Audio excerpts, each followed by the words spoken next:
नमस्कार दोस्तों, आप सभी का स्वागत है हमारे चैनल स्टडी रियल टाइम पर। आज की इस वीडियो में हम पढ़ेंगे जियोग्राफी के बेसिक टॉपिक्स को, और यह वीडियो हमारी जियोग्राफी के बेसिक टॉपिक्स पर पार्ट 2 है। यदि आपने इसका पार्ट 1 नहीं देखा है तो इसका लिंक मैं डिस्क्रिप्शन में दे दूँगा, आप वहाँ से जाकर देख लीजिएगा। तो आज हम पढ़ेंगे आकाशीय पिंड किसे कहते हैं, तारा किसे कहते हैं, ग्रह किसे कहते हैं और उपग्रह किसे कहते हैं। तो सबसे पहले हम आकाशीय पिंड के बारे में पढ़ेंगे, फिर तारा के बारे में, फिर ग्रह के बारे में और आखिरी में उपग्रह के बारे में पढ़ेंगे।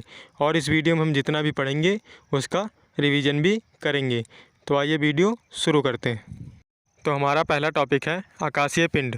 पृथ्वी से आकाश में दिखाई देने वाली सभी चमकती हुई आकृतियाँ आकाशीय पिंड या खगोलीय पिंड कहलाते हैं।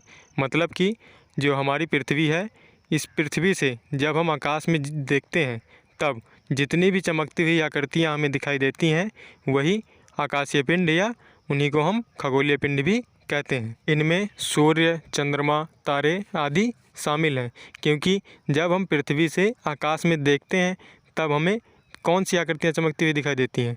तो हमें कौन सी दिखाई देती हैं? सूर्य दिखाई देता है, चंद्रमा दिखाई देता है, तारे दिखाई देते हैं। तो ये सारी चमकती हुई आकृतियाँ दिखाई देती हैं, तो इन्हीं को हम आकाशीय पिंड या खगोलीय पिंड कहते हैं। तो हमने अपना पहला टॉपिक पढ़ लिया, अब हम दूसरा टॉपिक पढ़ते हैं। तो हमारा दूसरा टॉपिक है तारा।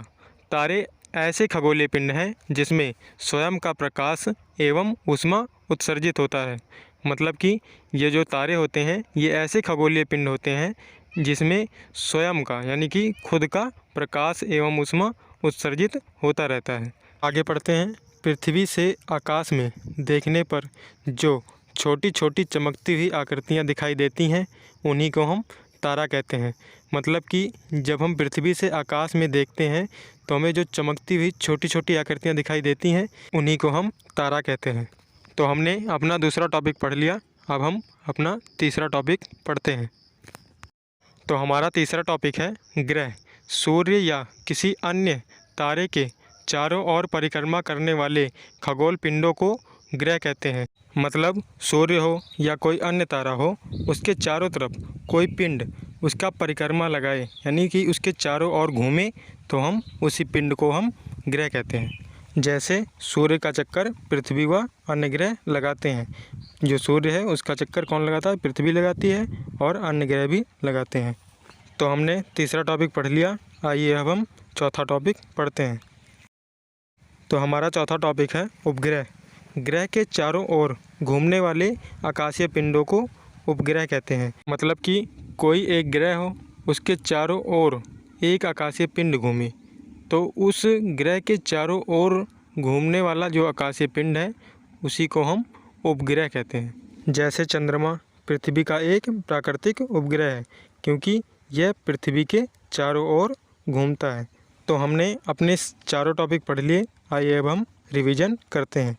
तो हमारा पहला प्रश्न है, पृथ्वी से आकाश में दिखाई देने वाली सभी चमकती हुई आकृतियाँ क्या कहलाते हैं। मतलब कि पृथ्वी से आकाश में देखने पर जो चमकती हुई आकृतियाँ दिखाई देती हैं उन्हें हम क्या कहते हैं। तो हमने क्या पढ़ा था? हमने आकाशीय पिंड पढ़ा था, तो इसका सही उत्तर होगा आकाशीय पिंड। अगला प्रश्न है, पृथ्वी का प्राकृतिक उपग्रह किसे कहते हैं। तो बताइए, हमने क्या पढ़ा था कि पृथ्वी का प्राकृतिक उपग्रह किसे कहते हैं। तो हमने पढ़ा था चंद्रमा। चंद्रमा को पृथ्वी का प्राकृतिक उपग्रह कहते हैं, तो इसका सही उत्तर होगा चंद्रमा। अगला प्रश्न है, ग्रह के चारों ओर घूमने वाले आकाशीय पिंडों को क्या कहते हैं। तो बताइए, जब कोई एक ग्रह हो उसके चारों ओर कोई आकाशीय पिंड घूमे तो उस आकाशीय पिंड को हम क्या कहते हैं। तो हम उसे उपग्रह कहते हैं, तो इसका सही उत्तर होगा उपग्रह। अगला प्रश्न है, किसमें स्वयं का प्रकाश एवं ऊष्मा उत्सर्जित होता है। तो बताइए, स्वयं का प्रकाश और ऊष्मा किसमें उत्सर्जित होता है। तो हमने पढ़ा था तारा, इसका सही उत्तर होगा तारा। तारा में खुद का प्रकाश उत्सर्जित होता है। अगला प्रश्न है, सूर्य या किसी अन्य तारे के चारों ओर परिक्रमा करने वाले खगोल पिंडों को क्या कहते हैं। तो बताइए, हमने क्या पढ़ा था, जब सूर्य या फिर कोई अन्य तारा हो उसके चारों ओर कोई खगोल पिंड उसका परिक्रमा करे तो उस पिंड को हम क्या कहते हैं? उस पिंड को हम ग्रह कहते हैं। तो इसका सही उत्तर होगा ग्रह। तो कैसी लगी है हमारी वीडियो कमेंट में ज़रूर लिखिएगा और हमारे चैनल स्टडी रियल टाइम को सब्सक्राइब करके बेल आइकन को ज़रूर दबाइएगा, जिससे हमारी आने वाली वीडियो आप तक पहुँचे सबसे पहले। आज की वीडियो में बस इतना ही। धन्यवाद।